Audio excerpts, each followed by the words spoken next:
الحمد للہ رب العالمین والصلاة والسلام علی سید الانبیاء والمرسلین اما بعد فاعوذ باللہ من الشیطان الرجیم بسم اللہ الرحمن الرحیم ما کان محمد ابا احد من رجالکم ولکن رسول اللہ وخاتم النبیین وکان اللہ بکل شیء علیما قال النبی صلی اللہ علیہ وسلم انا خاتم النبیین لا نبی بعدی ولا رسول بعدی صدق اللہ العظیم وصدق رسولہ النبی الکریم اللہم صلی علی سیدنا و مولانا محمد النبی الامی وعلی آلہ وصحبہ وبارک وسلم۔ انتہائی قابل قدر سامعین و ناظرین، یہ عیسوی مہینوں کے لحاظ سے شمسی نظام کے تحت ستمبر کا مہینہ ہے۔ 7 ستمبر 1974 کو ختم نبوت کا مسئلہ نیشنل اسمبلی میں متفقہ طور پر اس عقیدے کے تحفظ کے لیے قانون بنا، اور جس میں یہ بات قطعی طور پر کہی گئی کہ نبی کریم صلی اللہ علیہ وسلم کے بعد اگر کوئی شخص دعوی نبوت کرے یا یہ کہ بھئی کسی قسم کی نبوت کا کوئی دعویٰ کرے کہ میں ذلی یا بروزی یا حقیقی یا مجازی یا کسی قسم کا نبی ہوں، اس قسم کا دعویٰ کرنے والا کافر، مرتد، دائرہ اسلام سے خارج ہے۔ یہ اسمبلی میں فیصلہ ہوا۔ اس کی کارروائی، اس کی کارگزاری یہ تو ایک مستقل عنوان ہے، لیکن میں اس وقت جس موضوع پر گفتگو کرنا چاہتا ہوں وہ عقیدہ ختم نبوت کی اہمیت اور اس کی ضرورت، اس پر کچھ باتیں اس وقت میں آپ کے سامنے عرض کرنا چاہتا ہوں۔ قرآن پاک میں تقریباً 100 ایسی آیات مقدسات ہیں جن میں عقیدہ ختم نبوت کی وضاحت ہے، اور نبی کریم صلی اللہ علیہ وسلم کو اس میں کھلے لفظوں میں آخری نبی آپ کا اعزاز بتایا گیا۔ 200 سے زائد احادیث مبارکہ ہیں جو نبی کریم صلی اللہ علیہ وسلم کی زبان فیض ترجمان عالی شان سے یہ بیان صادر ہوا کہ میں آخری نبی ہوں، میرے بعد اور کوئی نبی اور رسول نہیں آئے گا۔ ایسے ہی پوری امت کا صدیوں میں 1500 سال سے اس پر اجماع ہے کہ حضور اکرم صلی اللہ علیہ وسلم آخری نبی اور رسول ہیں، آپ کے بعد کوئی نبی اور رسول نہیں آئے گا۔ یہ وہ ایک ایسا عقیدہ ہے جس عقیدے پر اسلام کے تمام عقائد کی بنیاد ہے، حتیٰ کہ اسلام کا سب سے بڑا اور اہم عقیدہ توحید ہے۔ توحید کی بنیاد بھی اس عقیدہ ختم نبوت پر ہے، اس لیے کہ رب کو ماننے کے لیے نبی کی زبان ضروری ہے۔ نہ ہم اللہ کو دیکھ سکتے ہیں، نہ کسی مخلوق میں سے کسی کو طاقت ہے کہ کوئی رب کا دیدار کرے، اللہ کو دیکھے۔ تو اس لیے اب رب کو جب ہم مانتے ہیں تو نبی کی زبان سے مانتے ہیں، رب کی ذات کو مانتے ہیں تو پیغمبر کی زبان سے، اللہ کی عظمت کو مانتے ہیں تو رسول اللہ کی زبان سے، اللہ کی قدرت کو مانتے ہیں، اللہ کے علم کو مانتے ہیں، اللہ کی صفات کو مانتے ہیں، اللہ تبارک و تعالیٰ کی ذات کو مانتے ہیں، اس کی عبادات کرتے ہیں۔ ان سب کا تعلق اللہ کے نبی کے عقیدے سے منسلک ہے کہ رسول اللہ کو مان کر نبی کی زبان سے خدا کو مانتے ہیں۔ تو گویا یوں سمجھیے کہ عقیدہ توحید بھی ختم نبوت کے عقیدے پر منحصر ہے۔ نبی جب بدل جائے تو نبی کے بدلنے سے پورا دین بدل جاتا ہے، تمام احکامات بدل جاتی ہیں، تمام شریعت بدل جاتی ہے۔ اس لیے حضور اکرم صلی اللہ علیہ وسلم کی ختم نبوت پر یقین کامل رکھنا یہ بہت ضروری ہے، اور یہ تمام عقائد کی بنیاد ہے۔ حدیث پاک میں آتا ہے، حضور صلی اللہ علیہ وسلم نے فرمایا،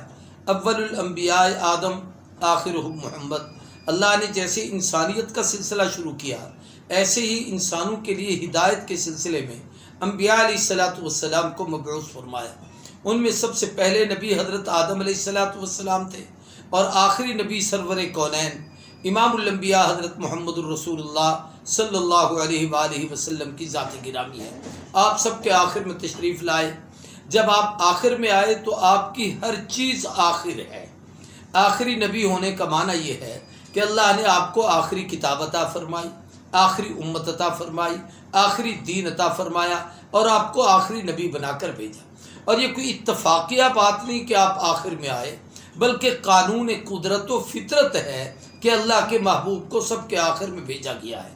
ورنہ تو روح محمد تو پوری کائنات میں سب سے پہلے بنائی گئی تھی، اور آپ صلی اللہ علیہ وسلم کے لیے تاج نبوت کا فیصلہ ساری کائنات میں سب سے پہلے ہوا، لیکن آپ کو سب سے آخر میں بھیجا جانا، آپ کی ختم نبوت، یہ دراصل آپ کے کمال نبوت کی علامت ہے۔ علماء نے لکھا ہے کہ یوں سمجھیے، حضرت آدم علیہ السلام سے جیسے انسانیت شروع ہوئی، اسی طریقے سے انسانیت کے ساتھ ساتھ نبوت بھی شروع ہوئی۔ حضرت آدم علیہ السلام تکوینی نظام کے نبی تھے، زمین پر تھے، زمین پر آپ نے ہل چلایا، زمین کو آباد کیا، زمین کو بسایا، تو گویا جیسے بچہ پیدا ہوتا ہے تو وہ چلنے پھرنے کی شکت نہیں رکھتا، زمین پہ پڑا رہتا ہے، تو حضرت آدم علیہ السلام سے انسانیت کی ابتدا یا انسانیت کا بچپن تھا۔ نوح علیہ السلام کا دور آیا، انسانیت نے ترقی کی، کشتی بنائی، اور وہ کشتی پانی پر حاوی رہی، کشتی چلی، اور وہ جو لوگ اس میں تھے ان کو اس کشتی نے محفوظ کیا۔ تو یوں سمجھ لیجئے کہ نبوت پانی پر حاوی ہو گئی۔ میں یہ سمجھانا چاہتا ہوں کہ عناصر اربع میں بھی اللہ نے حضور اکرم صلی اللہ علیہ وسلم کی نبوت کو سب پر حاوی فرمایا ہے۔ اسی طریقے سے پھر حضرت ابراہیم علیہ السلام کا دور آیا، انسانیت کچھ اور عروج اور ترقی پر چلی گئی، حتیٰ کہ لوگ آگ سے فائدہ اٹھانے لگے، آگ کے نفع نقصان کا ان لوگوں کو پتہ چلا، یہاں تک کہ حضرت ابراہیم علیہ السلام کو انہوں نے آگ میں ڈالنے کی جسارت اور کوشش کی، تو اللہ تبارک و تعالیٰ نے حضرت سیدنا ابراہیم علیہ السلام کو نجات دی۔ گویا نبوت آگ پر حاوی ہو گئی، آدم تھے، نبوت زمین پہ حاوی تھی، یعنی آدم زمین کے اوپر، آدم علیہ السلام نے اس نظام کو شروع کیا ہے۔ نوح علیہ السلام کے زمانے میں نبوت پانی پر حاوی ہو گئی ہے کہ پانی نیچے ہے، نبوت اس پر حاوی ہے اور اس کو عروج اور کمال ہے۔ پھر آگ کا زمانہ آیا تو یوں سمجھ لیجئے کہ ابراہیم علیہ السلام آگ پر حاوی ہو گئے، یا نار کونی بردم و سلامہ، نبی کی نبوت آگ پر بھی کنٹرول اختیار کر گئی۔ حضرت سلیمان علیہ السلام کا زمانہ آیا، آپ انبیاء میں وہ ہیں جن کو تاج نبوت بھی ملا ہے، اور پھر شاہوں میں وہ ہیں جو انبیاء میں بادشاہت کا تاج بھی پہنا ہے، اور اللہ نے ان کو حتیٰ کہ جنوں پر اور پرندوں پر اور حیوانات پر بھی اللہ نے سلطنت عطا فرمائی اور ان کی زبان بھی سکھائی۔ تو حضرت سلیمان علیہ السلام کی حکومت ہوا پر تھی، ہوا پہ ان کا وہ تخت اڑتا تھا، یعنی آج کے جہاز اس کے مقابلے میں کچھ نہیں ہے، جو ہزاروں آدمیوں کو لے کر وہ چلتا تھا۔ تو حضرت نوح علیہ سلیمان علیہ السلام کی نبوت وہاں پر تھی، تو یہ ہوا پر غالب تھی۔ اب یہ مناصر اربع، آگ، پانی، ہوا، مٹی، زمین پر رہ گئے۔ اب آپ دیکھیں، اللہ نے اپنے ایک پیارے نبی کو یہاں زمین سے اٹھایا اور اسے اٹھا کر آسمانوں پر لے گئے۔ میری مراد اس سے حضرت سیدنا عیسیٰ علیہ السلام ہیں، جو اس وقت زندہ آسمانوں پر ہیں، قرب قیامت میں اتریں گے حضرت مہدی علیہ الرضوان کے ساتھ۔ حضرت عیسیٰ علیہ السلام بلکہ ان کی امامت میں نماز ادا کریں گے، اور پھر ان کے ساتھ مل کر یہ فتنہ دجال کا مقابلہ کریں گے اور اسے تہہ تیگ کریں گے اور پوری دنیا میں دین کو غالب فرمائیں گے۔ تو گویا نبوت زمین سے اٹھ کر، پانی سے اٹھ کر، آگ سے اٹھ کر، ہوا سے اڑ کر آسمانوں تک پہنچ گئی کہ عیسیٰ علیہ السلام آسمانوں پہ زندہ ہیں۔ پھر اللہ نے اپنے محبوب آمنہ کے لال، صاحب جمال و کمال، محبوب ذوالجلال، سید الاولین والآخرین، خاتم النبیین، شفیع المذنبین، سیدنا و مولانا و مأوانا و ملجانا محمد الرسول اللہ صلی اللہ علیہ وآلہ وسلم کا حسن انتخاب فرمایا۔ آپ کو جو کمال عطا فرمایا، بالخصوص شب معراج، سبحان الذي اسرا بعبده ليلا من المسجد الحرام الى المسجد الاقصى الذي باركنا حوله لنريه من آیاتنا انه هو السمیع البصیر، اور اس کو سورہ والنجم میں پھر اس کی بقیہ آسمانوں کی تفصیل بیان کی۔ تو اللہ نے اپنے محبوب کو زمین سے اٹھایا، تو پہلے زمین پر نبوت تھی، پھر آگ پر تھی، پھر پانی پر تھی، ہوا پر تھی، آگ پر تھی، لیکن اب حضور کی جو ختم نبوت ہے یہ زمین سے چلی ہے۔ آپ زمین کے حکمران ہیں، بلکہ عالم میثاق میں جب اللہ نے نبیوں سے وعدہ لیا تھا وَإِذْ أَخَذَ اللَّهُ مِيثَاقَ النَّبِيِّينَ لَمَا آتَيْتُكُم مِّن كِتَابٍ وَحِكْمَةٍ ثُمَّ جَاءَكُمْ رَسُولٌ مُّصَدِّقٌ لِّمَا مَعَكُمْ لَتُؤْمِنُنَّ بِهِ وَلَتَنصُرُنَّهُ قَالَ أَقْرَرْتُمْ وَأَخَذْتُمْ عَلَىٰ ذَٰلِكُم مِّصْرِي قَالُوا أَقْرَرْنَا قَالَ فَاشْهَدُوا وَأَنَا مَعَكُم مِّنَ الشَّاهِدِينَ۔ اس عالم ارواح میں بھی اگر کسی نبی کی نبوت کا انبیاء سے وعدہ لیا گیا تو وہ حضور اکرم صلی اللہ علیہ وسلم کی ختم نبوت تھی کہ ثم جاءکم رسول، سب نبی پہلے آئیں گے اور یہ محمد ان سب کے آخر میں آئیں گے، اور ثم للتراخی یعنی عیسیٰ کے جانے کے بعد حضور کے آنے سے پہلے ہزاروں سال کا درمیان میں وقفہ گزرا، تقریباً 650 سال کا، یعنی کئی سو سال، 650 سال، 570 75 72 71 72 سال کا وقفہ گزرنے کے بعد حضور تشریف لائے۔ اب حضور کی نبوت زمین سے صرف پانی آگ ہوا نہیں بلکہ آسمانوں کے اوپر، کہ آپ پہلے آسمان پہ حضرت آدم ہیں اور حضور کی ان سے ملاقات ہے، آقا اس سے اوپر جا رہے ہیں، دوسرے پہ عیسیٰ ملے ہیں، حضور اس سے بلندی پہ جا رہے ہیں، تیسرے پہ یوسف ملے ہیں، حضور اس سے بلندی پہ جا رہے ہیں، چوتھے پہ ادریس ملے ہیں، حضور اس سے بلندی پہ جا رہے ہیں، پانچویں پہ ہارون سے ملاقات ہے، حضور اس سے بلندی پہ جا رہے ہیں، چھٹے پہ حضرت سیدنا موسیٰ علیہ السلام ہم سے ہم کلامی ہوئی، حضور اس سے بھی بلندی پہ جا رہے ہیں، ساتویں پہ حضرت خلیل سے ملاقات ہے، آقا اس سے بھی اوپر جا رہے ہیں، جبریل سدرہ پہ رکے ہیں، حضور اس سے بھی اوپر جا رہے ہیں، حتیٰ کہ جنت نیچے ہے، اور علماء نے لکھا ہے کہ سدرۃ المنتہا نیچے ہے، یہ ساری چیزیں نیچے۔ حضور فرماتے ہیں لی مع اللہ وقت لا یسعنی ملک مقرب ولا نبی مرسل، میں اللہ کی قربت میں اس مقام پر پہنچا جہاں کوئی نبی نہیں تھا، کوئی رسول نہیں تھا، ایک میں تھا، ایک میرا رب تھا، اور اس کے انوارات اور تجلیات اور فیوزات و برکات میں ان میں گھرا ہوا تھا، اور مجھے ایک آواز آتی تھی ادر منی یا حبیبی، محبوب اور قریب آ جاؤ، تو میں ہزاروں پردوں میں لپٹتا ہوا اور قربتوں میں جا رہا تھا۔ یوں سمجھ لیجئے کہ عالم میثاق سے، عالم ارواح سے، عالم دنیا میں آنے کے بعد، پھر حضور کا یہاں سے قبر میں تشریف لے جانے کے بعد، اس لیے علماء نے لکھا ہے کہ قبر کے جو سوالات ہیں ان میں مر ربو کا، مر نبیوں کا، مر دینوں کا، ان تینوں سوالوں میں جو اہم ترین اور اہم اور بنیادی سوال ہے وہ حضور کی نبوت اور رسالت کا ہے، اور اس میں یہ پوچھا جائے گا کہ من نبیک، تمہارے نبی کون ہیں؟ تو جواب میں یہ کہنا پڑے گا نبی محمد الرسول اللہ وہو خاتم النبیین، ہمارے نبی محمد کریم صلی اللہ علیہ وسلم ہیں اور وہ آخری نبی ہیں، وہ خاتم النبیین ہیں، آپ نے ختم نبوت کا تاج پہنا ہے۔ تو گویا ان تمام جہانوں میں اور پھر عالم بالا اور عرش اولا تک تو ہمارے محبوب کی نبوت ہے۔ یوں سمجھو اس زمانے میں بھی، عالم ارواح میں بھی، عالم دنیا میں بھی، عالم برزخ میں بھی، اور کل قیامت کے دن شفاعت کا کبریٰ کا تاج پہن کر بھی، جنت میں جانے کے بعد بھی، یہاں تو سارے جہانوں میں حضور کی نبوت کا راج ہوگا۔ اب کوئی زمانہ، کوئی علاقہ، کوئی جگہ ایسی باقی ہو جہاں پر حضور کی نبوت نہ ہو تو وہاں تو کوئی نبی آئے، جب کوئی جگہ باقی بچی نہیں اس لیے کسی اور نبی کی ضرورت نہیں۔ یہ میں نے اس لیے بات کہی ہے تاکہ ہمیں سمجھ آئے کہ حضور کی ختم نبوت اس لحاظ سے کامل نبوت ہے کہ زمینوں والوں کے لیے، آسمان والوں کے لیے، عرش و کرسی تک کے لیے، پوری کائنات کے نظام میں حضور ہی کی نبوت کا راج ہے۔ اب کسی اور نئے نبی اور رسول کی کوئی ضرورت نہیں، یہ آپ کی وہ ختم نبوت ہے جس پر قرآن پاک کی 100 سے زائد قرآنی آیات دلالت کرتی ہیں۔ اب میں اس کو دوسرے رخ سے ایک اور بات عرض کرنا چاہتا ہوں، اس پر غور فرمائیں۔ اس وقت دنیا میں 3 مذہب ایسے ہیں جو آسمانی مذاہب کہلاتے ہیں۔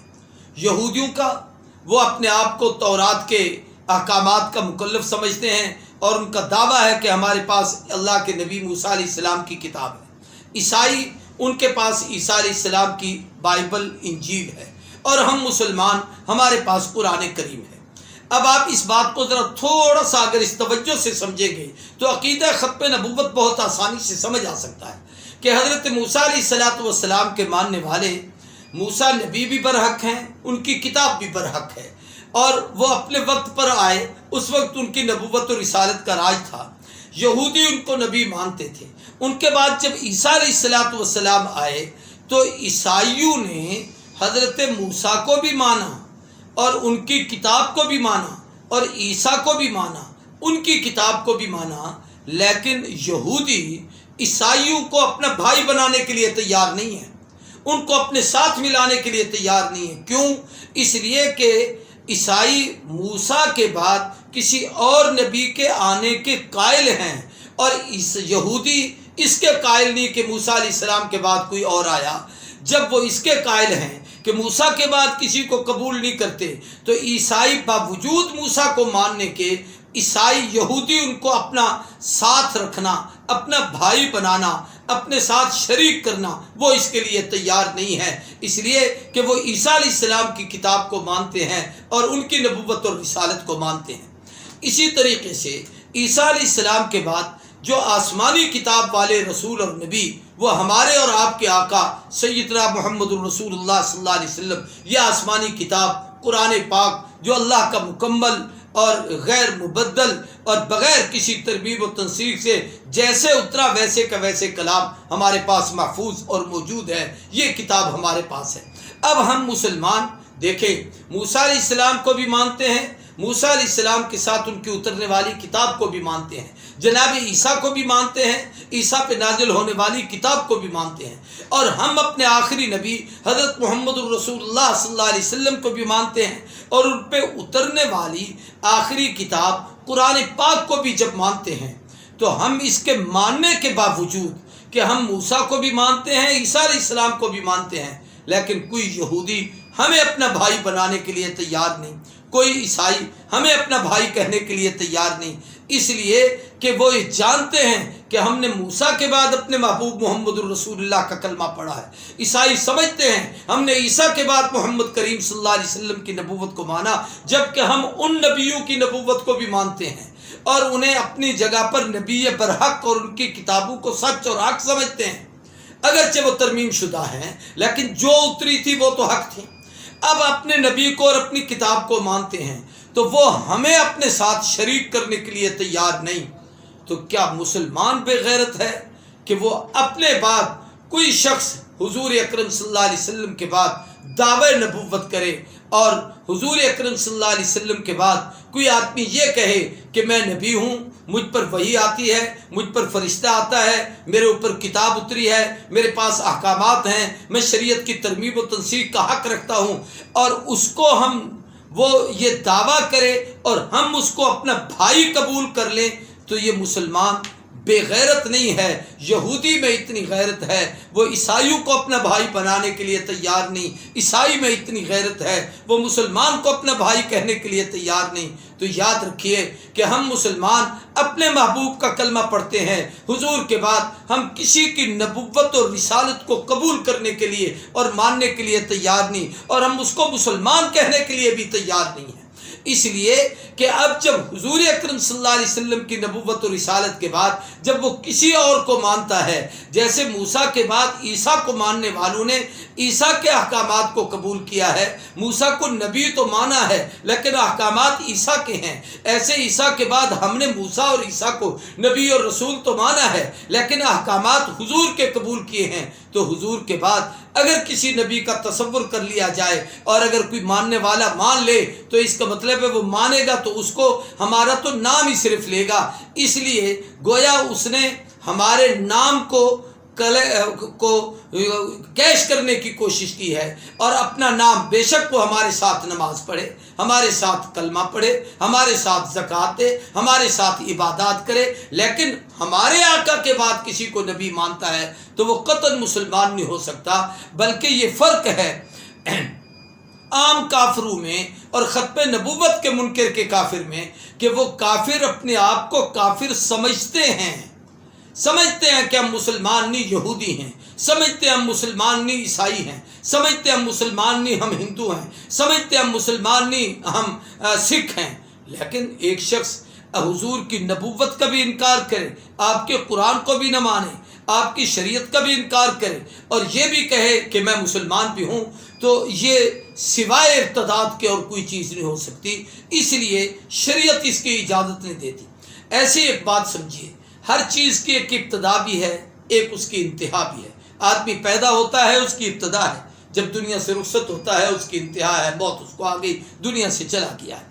ایسی نبوت کی ابتدا آدم ہے اور اس کی تکمیل محمد الرسول اللہ صلی اللہ علیہ وسلم ہے، اور اس کے لیے قرآن پاک کے 100 آیات گواہ ہیں، اور یہ آیت کریمہ تو بالکل واضح ہے کہ ما کان محمد ابا احد من رجالکم ولکن رسول اللہ، اے محبوب آپ مردوں میں سے کسی کے ابا نہیں۔ یہ اس طرف اشارہ ہے کہ بعض دفعہ بعض نبیوں میں نبوت نسبوں اور خاندانوں میں چلی ہے،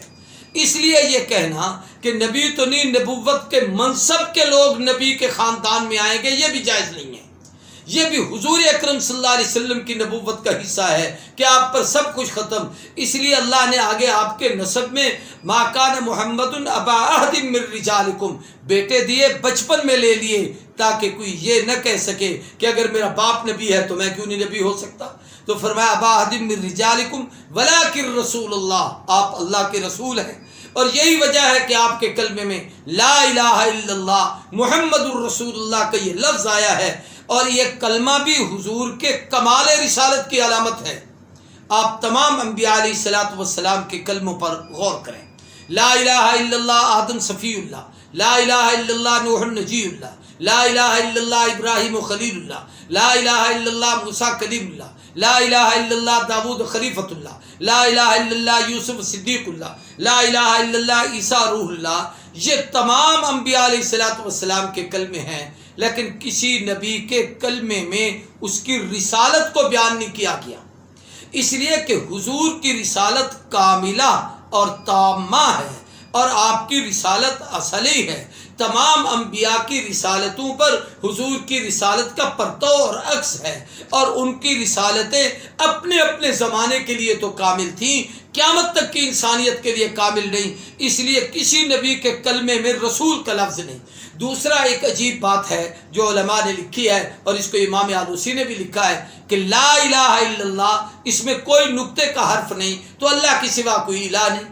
اب جب نبیوں کا کلمہ پڑھتے ہیں تو آدم صفی اللہ، اس میں نقطے ہیں، یہ نقطے بتاتے ہیں کہ آخری نبی نہیں، بعد میں کوئی اور آئے گا۔ نوح نجی اللہ نقطے بتاتے ہیں بعد میں کوئی اور آئے گا۔ موسیٰ کلیم اللہ نقطے بتاتے ہیں بعد میں کوئی اور آئے گا۔ داود خلیفۃ اللہ یہ نقطے بتا رہے ہیں بعد میں کوئی اور آئے گا۔ داود خلیفۃ اللہ یہ نقطے بتاتے ہیں کوئی اور آئے گا۔ عیسیٰ روح اللہ نقطے بتا رہے ہیں کوئی اور آئے گا۔ اور جب حضور کا کلمہ پڑھا لا الہ الا اللہ محمد الرسول اللہ، اگر آپ غور کریں لا الہ الا اللہ اس کے بھی 12 حرف ہیں، محمد الرسول اللہ اس کے بھی 12 حرف ہیں۔ لا الہ الا اللہ میں اللہ کا ذاتی نام ہے، محمد الرسول اللہ میں محمد حضور کا ذاتی نام ہے۔ لا الہ الا اللہ میں الوہیت، عبادت، یہ اللہ کی وہ صفت خاصہ ہے جو مخلوق کے لیے نہیں ہے، مخلوق میں منقسم نہیں، اس کا عکس نہیں ہے۔ رسول اللہ کی صفت خاصہ محمد الرسول اللہ، محمد اللہ کے رسول ہیں، یہ آپ کے کلمے کا جز ہے، اس لیے یہاں پر بھی ولکن رسول اللہ، آپ اللہ کے رسول ہیں۔ ثم جاءکم رسول مصدق لما معکم، وہاں بھی لفظ رسول استعمال کیا کہ وہ رسول آئیں گے جس کے کلمے میں ان کی رسالت ہوگی، اور وہ صرف محمد الرسول اللہ ہیں جن کے کلمے میں ان کی رسالت کا ذکر ہے۔ اور یہ وہ رسول کا کلمہ ایسا ہے کہ اس کلمے میں کوئی نقطہ نہیں، تو اس بے نقط کلمے نے بتایا کہ اللہ پہ ربوبیت ختم ہے، حضور پر نبوت ختم ہے، وہ رب العالمین، یہ رحمت للعالمین، وہ خدا، یہ مصطفیٰ، وہ رب العلا، یہ شمس الضحیٰ، اس کی ربوبیت، ان کی نبوت، اس کی الوہیت، اس کی رسالت، اس پہ ربوبیت ختم ہے، ان پہ رسالت ختم ہے۔ کروڑوں قیامتیں برپا ہو سکتی ہیں، اللہ کے علاوہ معبود کوئی نہیں، اور محمد سے بڑھ کر کائنات کا آخری محبوب کوئی نہیں، وہ صرف محمد کریم صلی اللہ علیہ وسلم ہے۔ یہ کلمہ حضور کی ختم نبوت کی علامت ہے جو قیامت تک انسانیت پڑھتی ہے، اس لیے یہ بے نقط کلمہ پڑھا جاتا ہے، اور اس کلمے میں حضور کی رسالت کا تذکرہ کیا جاتا ہے۔ تو حضور اکرم صلی اللہ علیہ وسلم آخری رسول بن کر آئے۔ اب اس آخری رسول کا ایک مختصر سا ایک چھوٹا سا اور مفہوم عرض کر کے میں اپنی بات کو سمیٹتا ہوں، پھر انشاءاللہ باقی باتیں میں تحریک ختم نبوت کے حوالے سے اگلی گفتگو میں آپ کے سامنے عرض کروں گا۔ ایک بات یاد رکھیں کہ یہ کہنا حضور آخری رسول ہیں، اس کا معنی صرف یہ نہیں کہ آپ آخری رسول ہیں، بس اس کے بہت سارے معنی ہیں۔ میں اس کی ایک موٹی سی مثال دیتا ہوں کہ آپ سے کوئی شخص آ کر کسی کے متعلق پوچھتا ہے کہ فلاں صاحب کہاں ہیں، وہ آپ سے کہتا ہے کہ جی وہ تو نماز پڑھ رہے ہیں، تو اس کا معنی یہ ہوگا کہ جو شخص نماز پڑھ رہا ہے تو نماز کے ساتھ کئی چیزیں لوازمات بھی ہیں. نماز پڑھ رہا ہے تو وقت ہوگا تو نماز پڑھ رہا ہے، نماز پڑھ رہا ہے تو اس کے کپڑے بھی پاک ہوں گے، نماز پڑھ رہا ہے تو اس کی جگہ بھی پاک ہوگی، نماز پڑھ رہا ہے تو جناب والا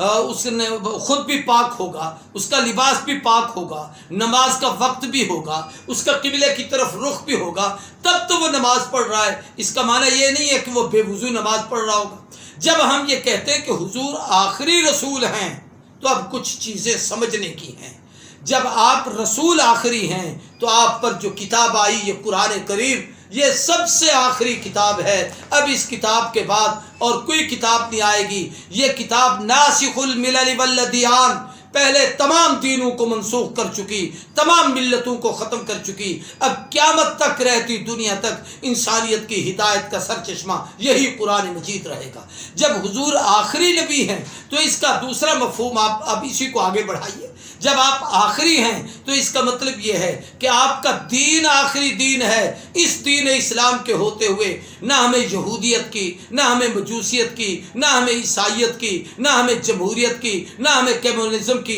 نہ ہمیں سوشلزم کی، نہ ہمیں دنیا کے کسی ازم کے محتاج ہونے کی ضرورت ہے. ہمیں تو محمد کریم کی سیرت و سنت اور شریعت اس کے تابع ہونے کی ضرورت ہے. حضور کی شریعت آخری، آپ کا دین آخری، آپ پر نازل ہونے والی کتاب آخری، اور اس سے بڑھ کر ایک عظیم چیز کہ حضور کی امت آخری. اس لیے حضور نے فرمایا کہ میری امت کے لوگوں، انا حظکم من الانبیاء وانتم حظی، اللہ نے مجھے نبیوں میں چن کر تمہارے حصے میں رکھ دیا اور تمہیں امتوں میں سے چن کر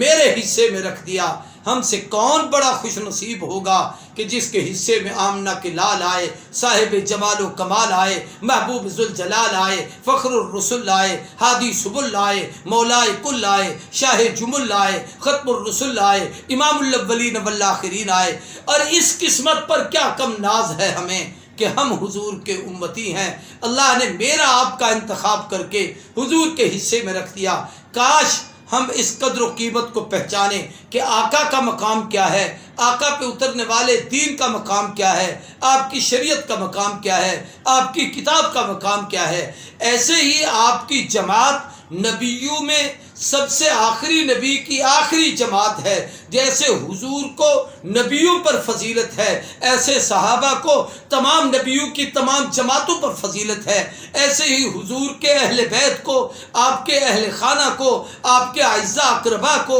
آپ کے ازواج مطہرات کو، تمام نبیوں کی تمام بیویوں پر اور تمام کائنات کی عورتوں پر وہی فضیلت ہے. اور اہل بیت کو، تمام انبیاء کے اہل بیت پر وہی فضیلت ہے جو آقا کو سب پر فضیلت ہے. اور یہاں یہ بھی یاد رکھیے کہ ختم نبوت کا معنی نبوت کا ختم ہونا نہیں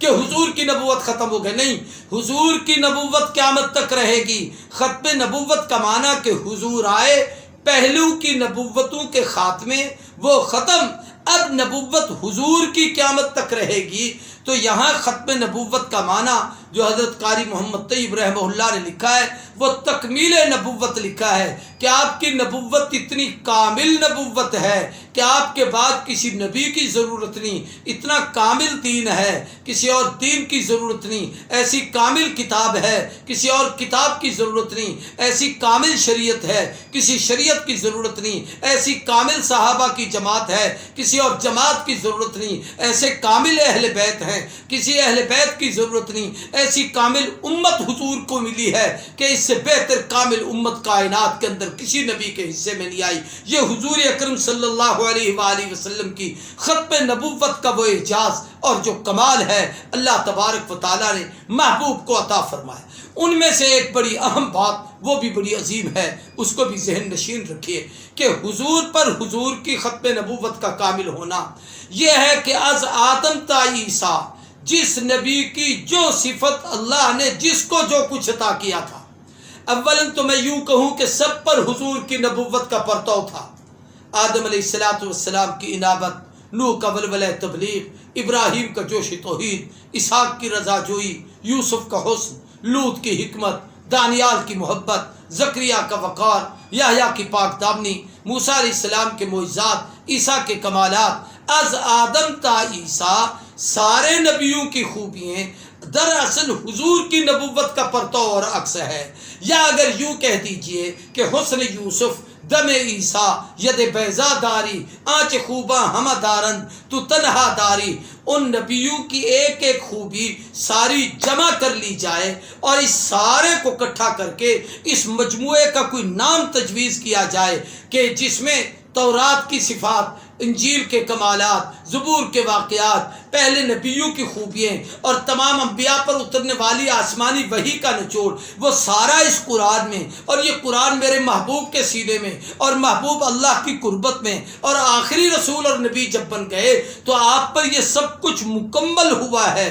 آپ کامل و اکمل نبی بنے ہیں۔ تو اب یوں کہتے تو بے جانی کہ کائنات حسن جب پھیلی تو لامحدود تھی اور جب سمٹی تو تیرا نام بن کر رہ گئی، کہ یوں سمجھ لیجئے کہ آدم سے عیسیٰ تک تمام انبیاء کے کمالات کو جمع کرو تو وہ ایک ذات محمد ہے، یوں نہ جب تھا نہ اب ہے نہ ہوگا میسر شریک خدا اور جواب محمد۔ تو حضور اکرم صلی اللہ علیہ وسلم پر نبوت و رسالت مکمل ہے، قیامت تک کے لیے رہنما اور ہدایت کا سرچشمہ حضور کی سیرت ہے۔ اللہ ہم سب کو حضور کی ختم نبوت سمجھنے کی توفیق عطا فرمائے۔